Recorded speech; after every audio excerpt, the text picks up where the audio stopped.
Hello, conscious investor, and welcome back.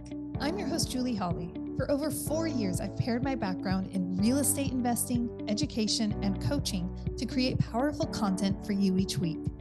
This podcast is where we take a holistic approach to investing by focusing on 3 ingredients to a life of personal freedom: health, mindset, and wealth. We'll talk about everything from passive investing through syndication and how to use your retirement accounts to boost your investing, to mineral balancing and gut-brain health, and into topics that cultivate your inner strength and resilience so you can thrive regardless of any of life's current events. And yes, those are all episodes currently available and linked in the show notes below. Join me each Monday for a mindset episode and later in the week for an interview with expert investors and health professionals so that you can experience your greatest health, strongest mindset, and build the wisest wealth. Tom, I've been looking forward to having you on the Conscious Investor podcast. Welcome. Wow, it's great to be here. Thanks for having me on, Julie. I really appreciate your time. I know that you're busy, not busy, but you're productive. We don't like the busy word. You're very productive and do so many awesome things in this world. I'd love to know the standard question that we open with on the Conscious Investor is, what do you do and how did you get started? Yeah, so I'm the CEO of Zig Ziglar Corporation, Ziglar Inc. And primarily what we do now is we work with leaders in a program called Coach Leadership, and we're really working with companies of all sizes, business owners, coaching leaders how to coach their people.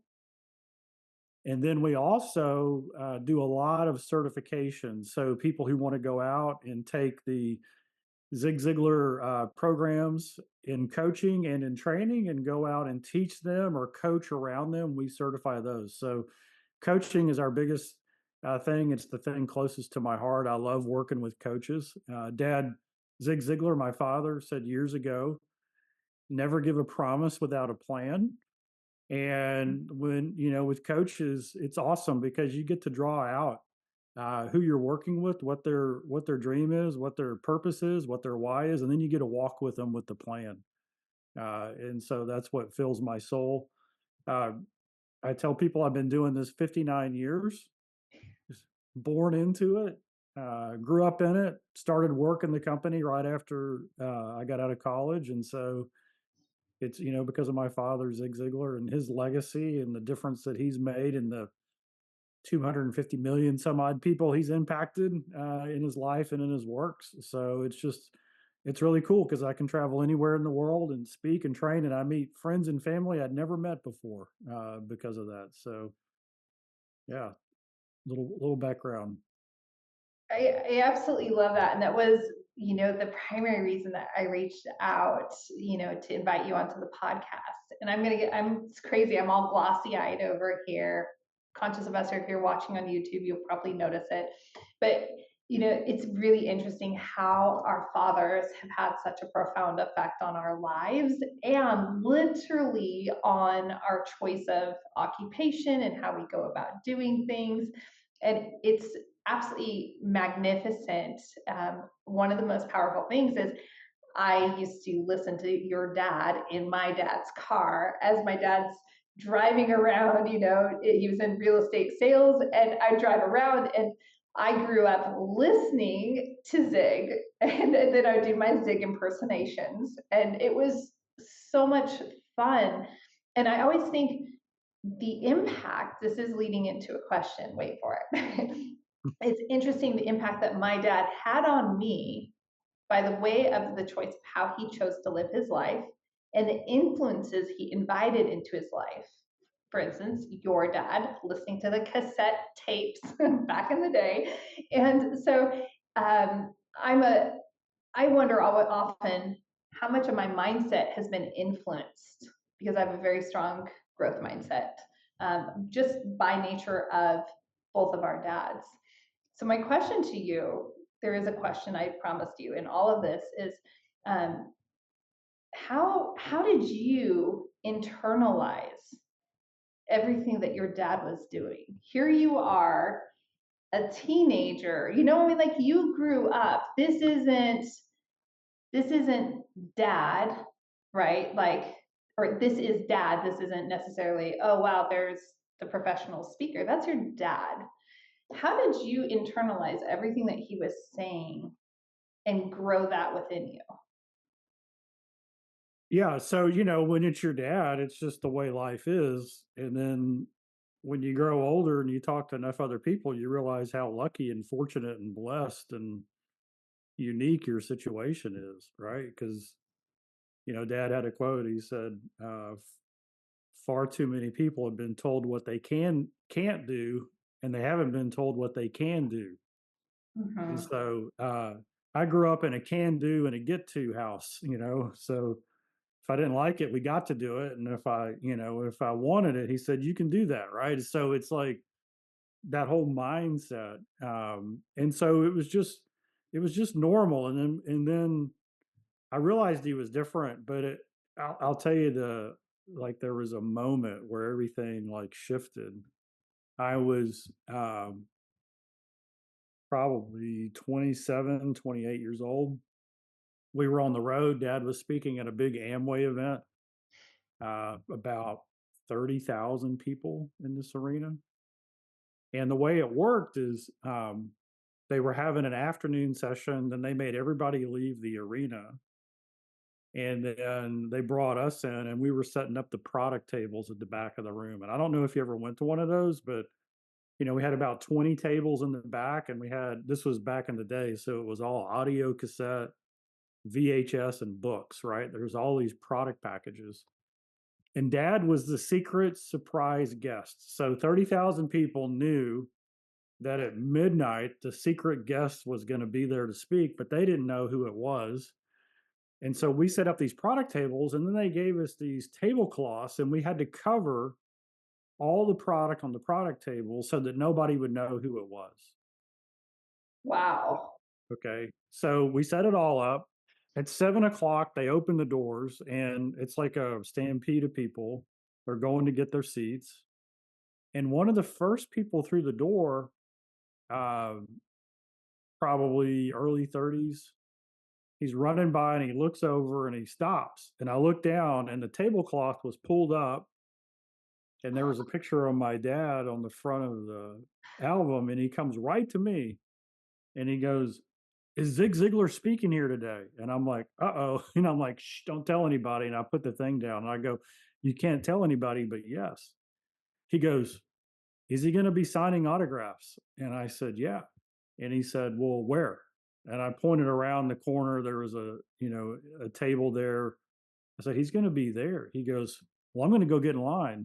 And I look at him and I go, well, it's 7 o'clock now. He's scheduled to speak at midnight. It's Amway, so it's going to be closer to 1 o'clock because nothing runs on time. Go get your seat, get a good seat, and then at 11:30, come back here, and then you only stand in line for an hour, hour and a half instead of what, 5.5 hours.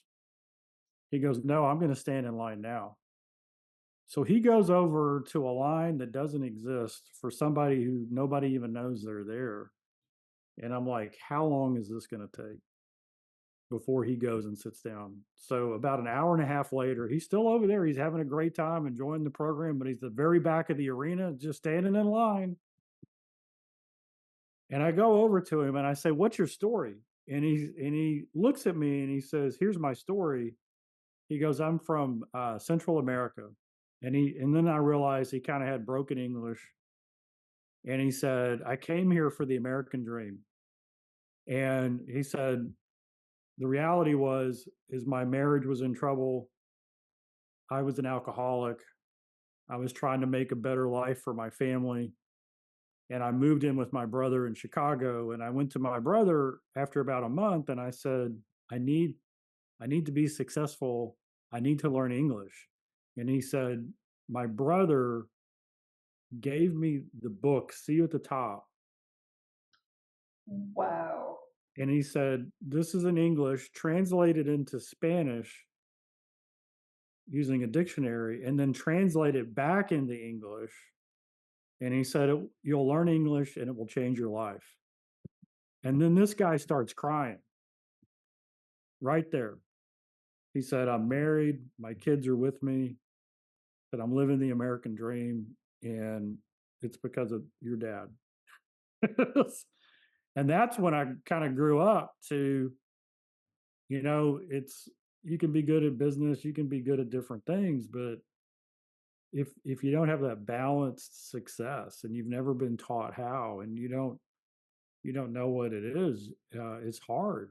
And so that's when I realized the business that we were in. We were in the life changing business, and so it's just kind of grown from there. And so that's when my heart understood the difference between what Dad was saying on stage and the lives that were being changed. Because I heard people come up to him, and say, how grateful they were for him, but I'd never like had that one-on-one experience. It's amazing that you also were drawn and chose to go and ask him that question and to follow that curiosity and the wonder and just be like, what is going on here? I want to know more. Yeah, because you went from like, okay, so is this guy going to be a crazy fan or a pest, or and this is nobody had cell phones back then, so it wasn't a selfie seeker or anything like that. It was Right. like a truly grateful human being. And then then I started noticing, because of Dad's stages that he had and his status and the difference he made. I got to be in a lot of green rooms and I got to see a lot of really famous people, whether it was presidents or athletes or whatever. And it was different, right? Because when people came, like when we would be eating out and somebody would recognize him, usually after he said something more than looking at him, right? They recognize the voice. Uh, they would always come up with gratitude and tell him the difference he made. And you know what? That's that's never an interruption. Oh my gosh, never.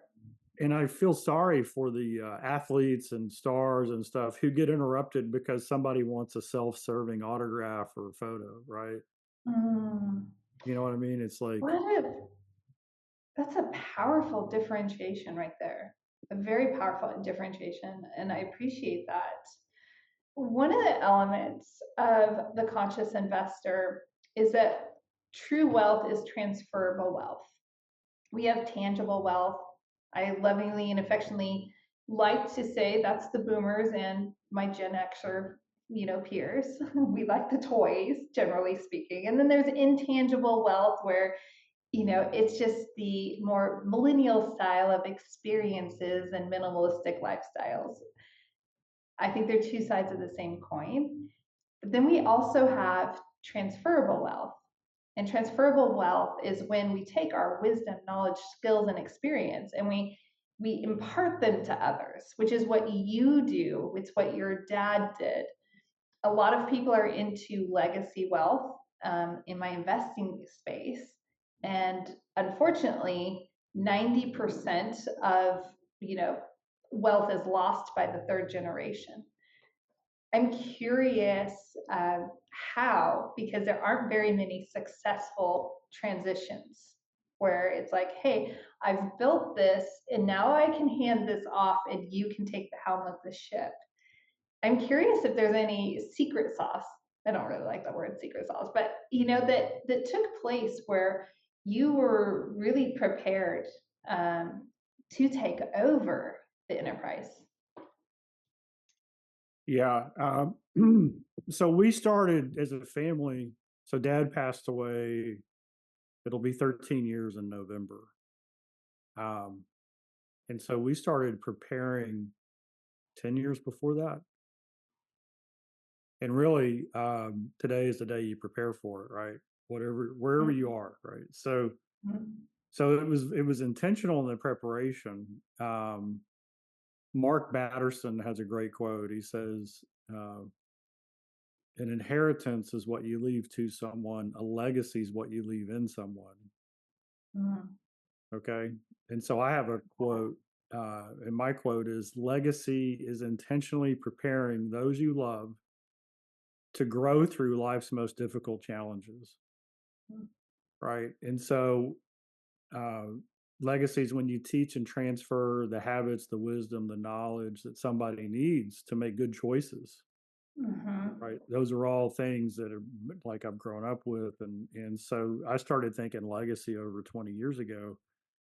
And you've got to be very intentional about what your big why or purpose is in that, right? It's not it's I remember this is like 20 years ago. One of my friends was selling oil investments, and we were having lunch, and he was being very successful in it.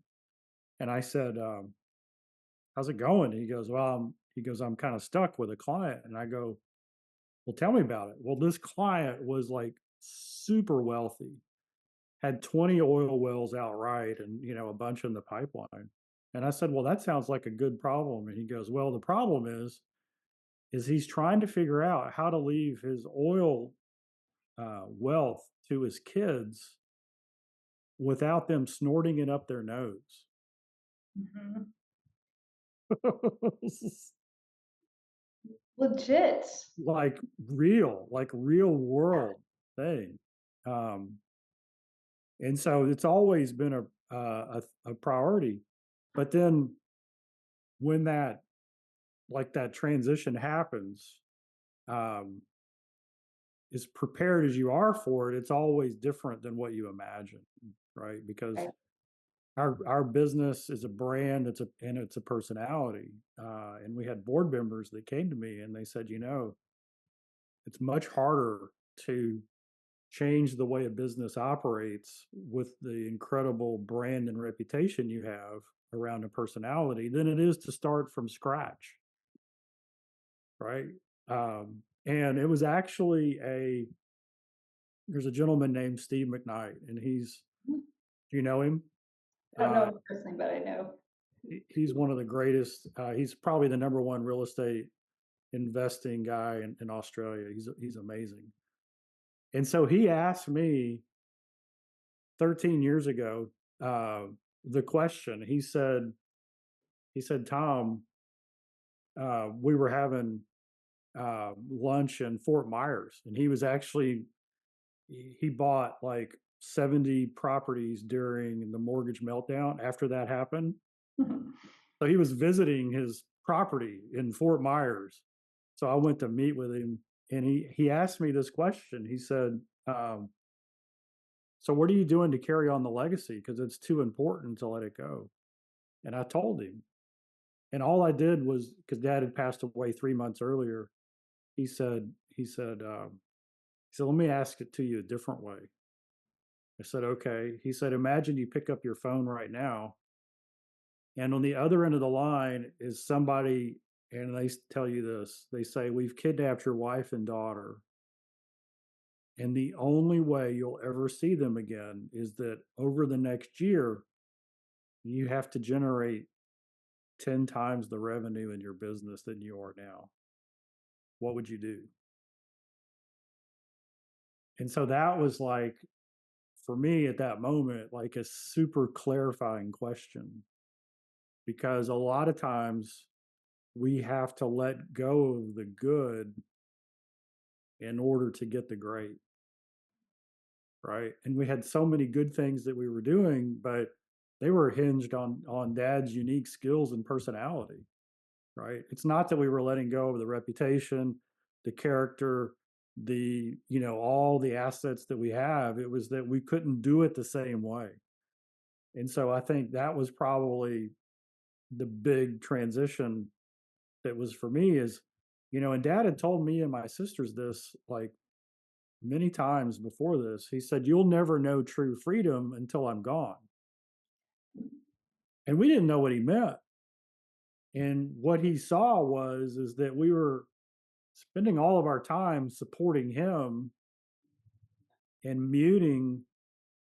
and muting our own gifts and talents to some extent to elevate his, right? And it was the right thing to do. But he said, look, your own gifts and talents are what are going to take us beyond that, and they're different than mine. And so I started to understand that. I don't know if I answered your question, but No, oh gosh, you did and more. And it's so even pointing out, you know, hey, this person has a mass fortune and their greatest concern is what are my kids going to do it? They're going to blow it. They're, you know, on whatever they're going to blow it. If it's up their nose or buying a bunch of toys, it's, you know, it's not going to be something productive and a contribution to the world. It's just, it's going to be lost. And it's very rare that we find that, going back to it, it's like it's very rare to find a true transfer of wealth. And what I'm finding is that it really does come down to how people are thinking about wealth instead of not necessarily uncoupling it from the dollars and cents of it and saying wealth is so much more, so much more. And you know, I'd love to hear, you know, for the conscious investor, I know that you think about wealth and you're transitioning, you're thinking about wealth. This is a lot of, for a lot of you, this is a new concept when we think about wealth is monetary, but it is so much more. What would you say is the greatest element of wealth? Well, I've actually been studying this quite a bit. So it's all internal, right? It's like any event that happens is neither good or bad. Um, it's what we do with it. And so when we have no want, then we have freedom. Uh, and then at the same time, wealth to me is just it's the byproduct of solving a problem. I mean, it's just, and so as soon as it becomes self-centered, we get in trouble. But as soon as we go out to solve problems, then it's an incredible thing. And I'll tell you a story that I've got a good friend. He's a real estate investor. Um, he buys apartment complexes, you know, class C, and then revitalizes neighborhoods. Right? I mean, just amazing. And it's just amazing the lives that get changed in the process, right? And so he comes to me and he says, "Hey, we have a tenant, and I've got a story for you." And I go, "Okay." And so some of their projects or properties had Section 8 housing in them, and so he said she's Section 8. She's really smart, single mom, and so we got to know her, and we said, "What's your dream? What do you want?" And she said, "Well, I want to be a nurse." And so they did the research, and they helped her get her GED. She had to drop out of high school early. They got her into community college. So she ends up over a couple of years becoming a nurse. And so now she's making 8 times what she's ever made, right? Just really killing it. And then he says she goes into her social worker.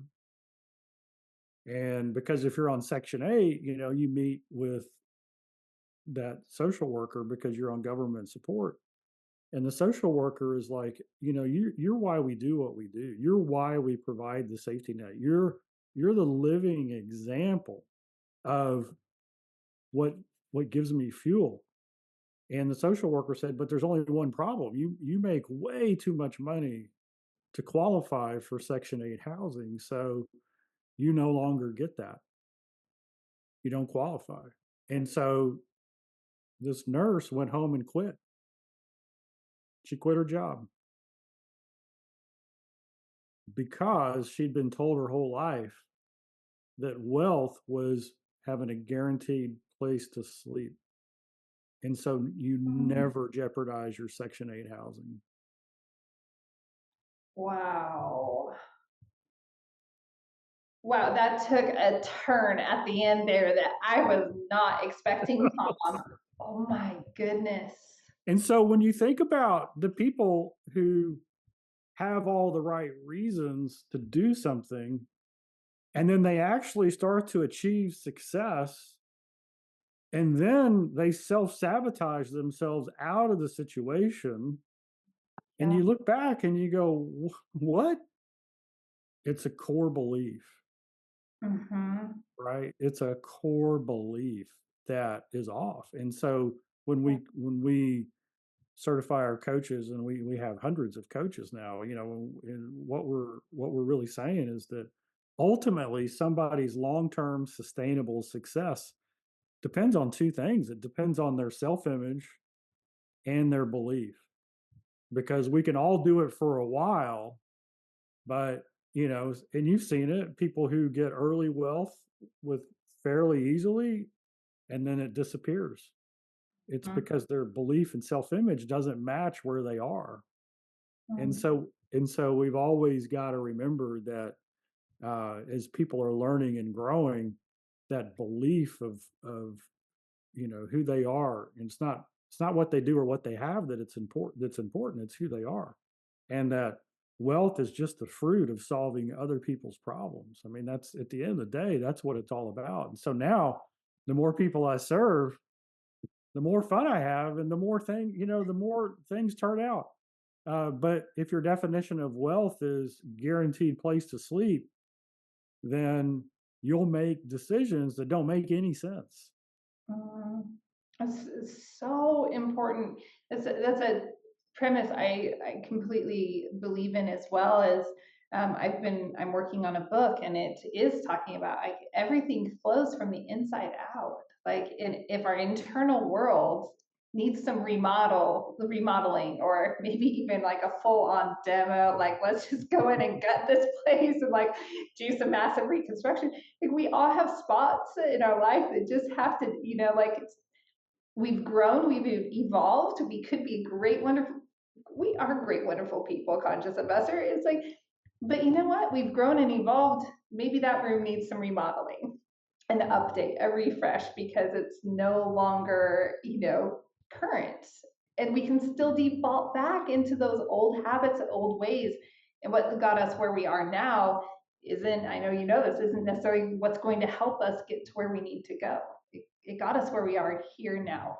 Yep. And I'm kind of a nerd. I love neuroscience and research, and um, we have over 60,000 thoughts a day, and 90% of them are about the past, and 85% of them are negative.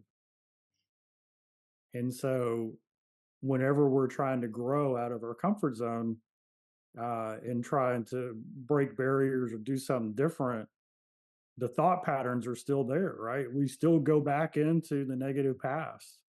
And so we have to change that thought pattern. We have to change how we think on a daily basis. And uh, I like to uh, I like to think of the possible future, right? So we do mind, time traveling. So we take the negative past thinking into possible future, and get somebody to really envision what that looks like and how their life is every single day, and then anchor it in the present, because that's the only time we can do anything.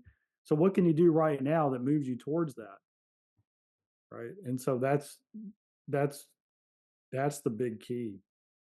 And so we can do all that self work, and practice that every single day, or we can get it.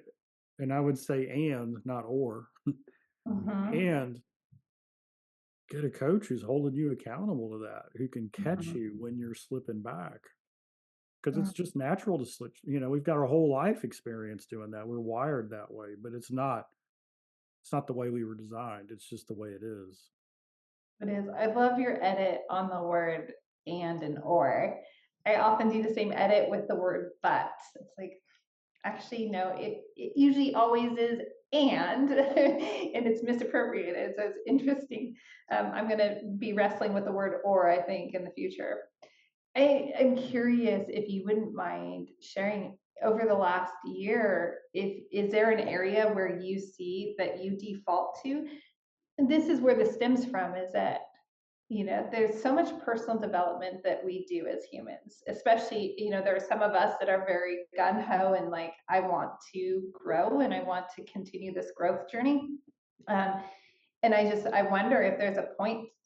I think I know the answer, but I don't think it's ever. I always tell my coaching clients, like, it's a unfolding process throughout life. Like, is there an area where you've personally had to reground and just say, wait, no, this is where we're going in the future. And I love time traveling.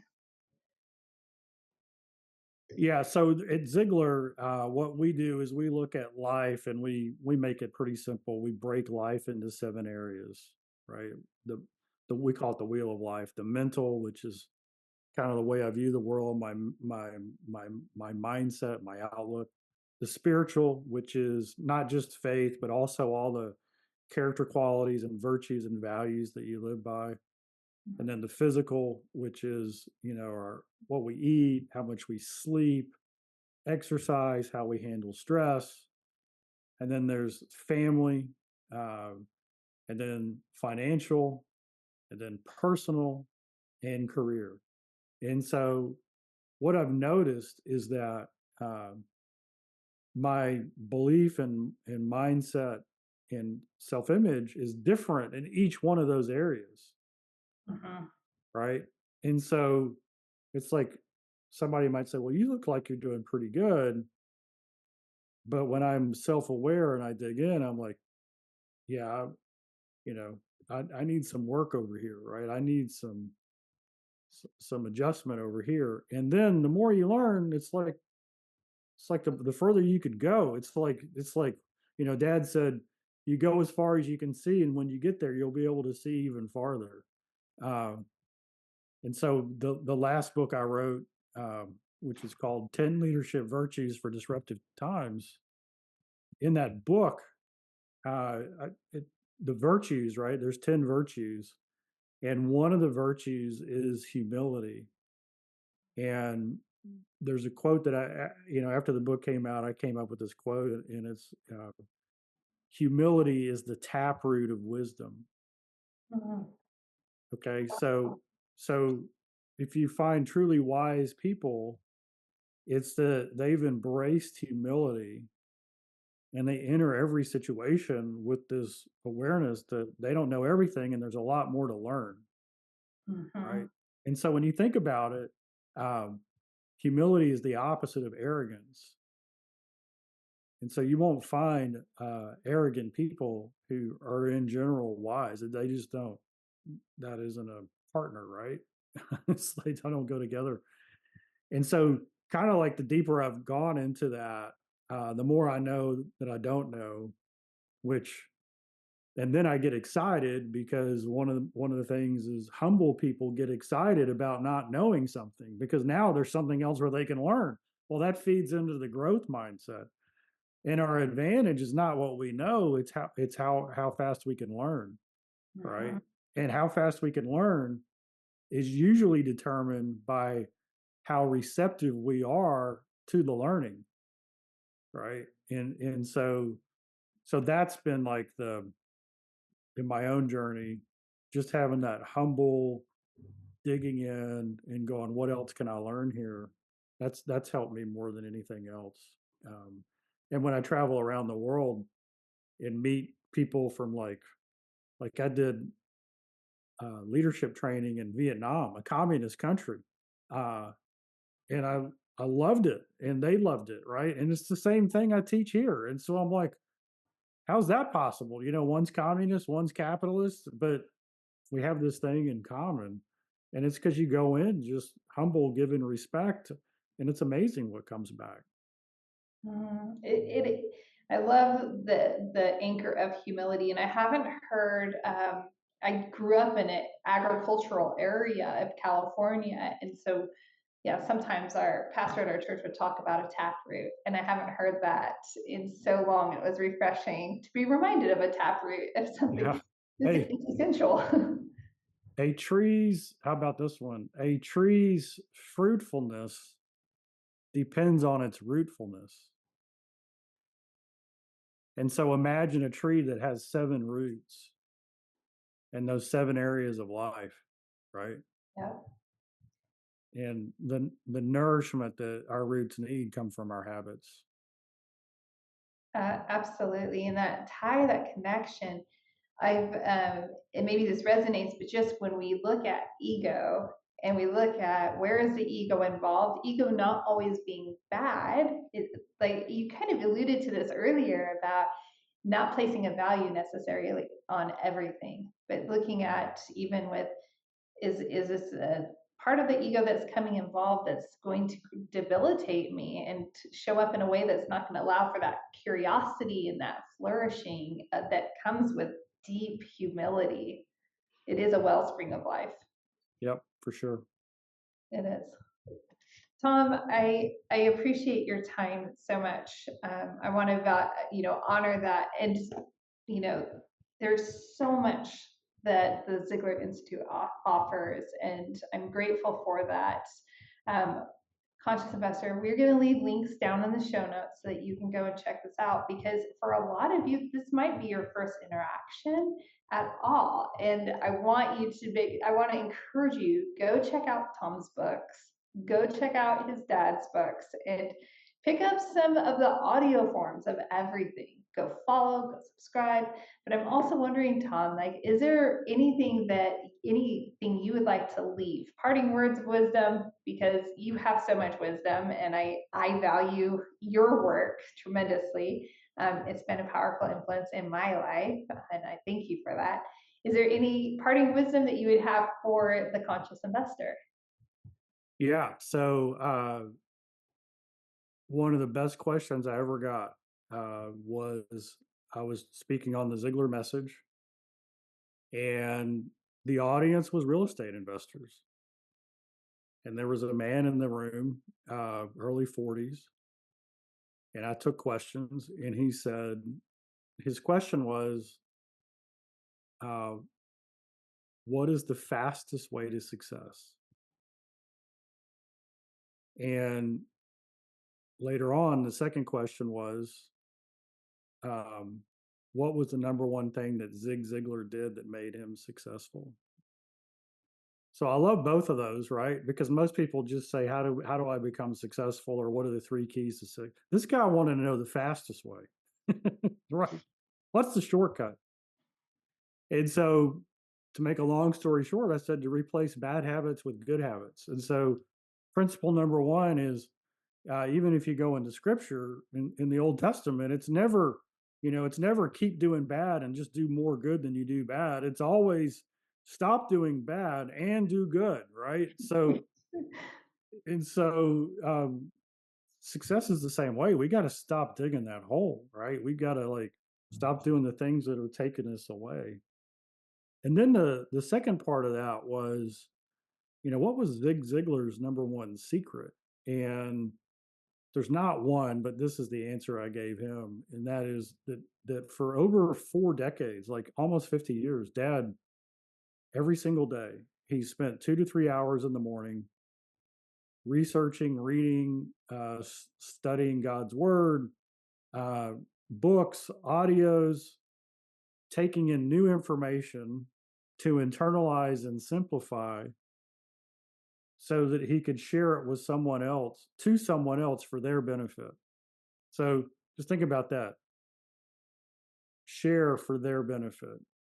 And so if there was one habit you could do that would change everything, what if you just took 5 minutes a day to learn something new that you simplified, internalized, and then you shared it with somebody you cared about for their benefit?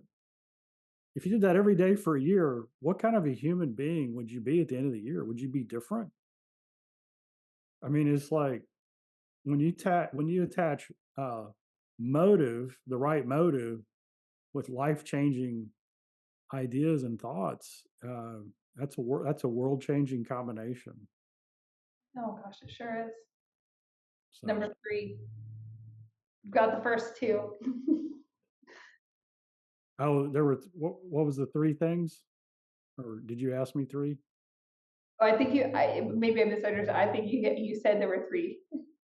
Yeah, those two things is replace a bad habit with a good habit, and the third one is do one and two. How about that? There's the third one. I that's how I saw things also. I love that.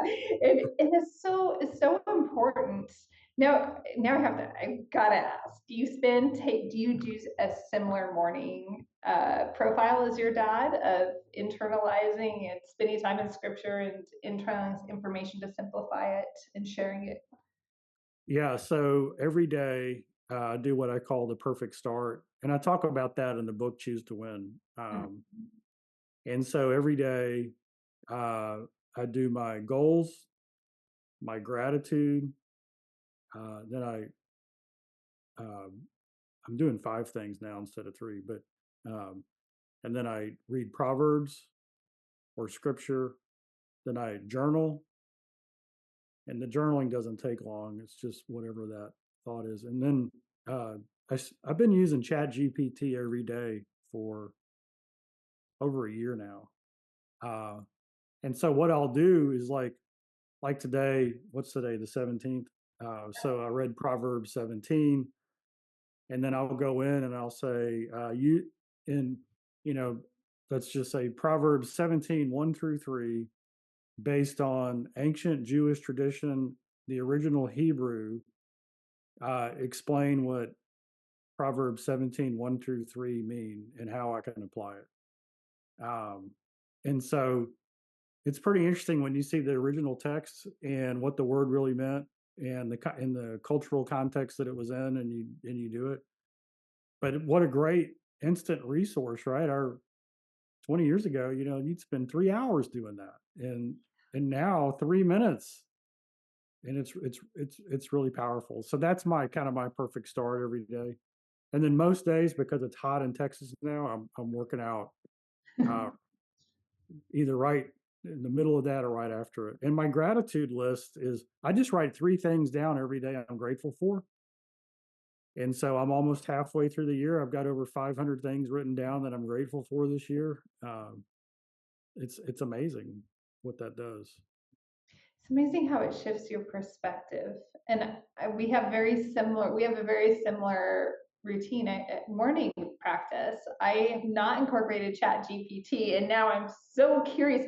I'm like, oh, that sounds really fascinating. And to your point, like typically we'd have to go to a concordance and go get all these different references and tools in order to understand the breakdown of the basic language. And wow, yeah, technology being used for something super great.